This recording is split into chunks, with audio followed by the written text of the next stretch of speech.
வாங்க ஸ்டூடெண்ட்ஸ் கேலரிக்கு. மாங்கனி ஃபெஸ்டிவலுடைய continuation video தாங்க.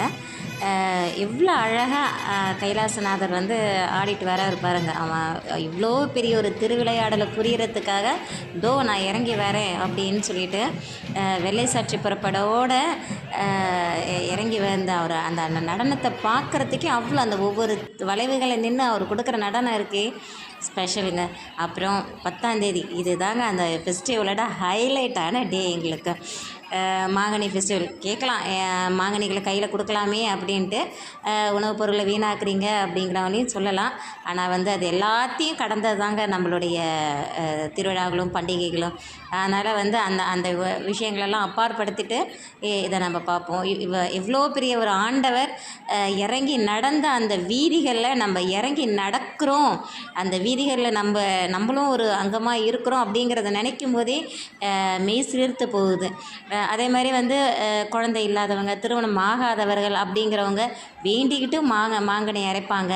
அதே வேண்டுதல் பார்த்திங்கன்னா பழிச்சவங்களும் கண்டிப்பாக மறு வருஷங்களில் வந்து இறைப்பாங்க. எவ்வளோ கூட்டம் பாருங்கள், கடல் அலை மாதிரி எவ்வளோ பெரிய கூட்டம் பாருங்கள். ஆனால் எந்த வித அசம்பாதங்களும் என்ன நடக்காமல் காவல்துறையினரும் அவ்வளோ ஒரு ஹெல்ப்பு. ஒவ்வொரு இடத்துலையும் எங்கேயுமே முகம் சுளிக்காமல் நல்ல ப்ரொடக்ஷன் கொடுத்தாங்க. இந்த மாங்கனி ஃபெஸ்டிவலுக்கு வெளியூர்கள் எல்லா இடத்துலேருந்து ஆட்கள் வருவாங்கங்க. அவங்களோட வேண்டுதல் பழிக்கிறதும் சரி, அதை பார்க்குறது சரி, சின்ன வயசுலேருந்து இந்த வெளியூர் போனவங்களுக்கும் சரி, இது வந்து ஒரு பெரிய ஃபெஸ்டிவல்ஸ் திருவிழாக்கள் இதெல்லாம் கொண்டாடுறதே எல்லோரும் திரும்ப ஒன்று கூடுறது தான். ரொம்ப ஒரு மெய் சிலிர்க்கக்கூடியது இவர் பிக்ஷாடன மூர்த்தி.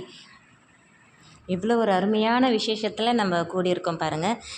இதில் ஒரே ஒரு சின்ன இது என்னென்னா, அம்மையே அப்படின்னு அவரை சிவனே அழைச்சிருந்தாலும் இன்றைக்கி இந்த மாதிரி மனக்கோலத்தில் இருக்கிறவங்கள நாளைக்கு அங்கே உதிர்த்து பார்க்கும்போது லேசாக கண்ணீர் வரும். ஆனால் சிவனே அம்மையேன்னு கூப்பிட்டாரு பாருங்க, அதுதாங்க.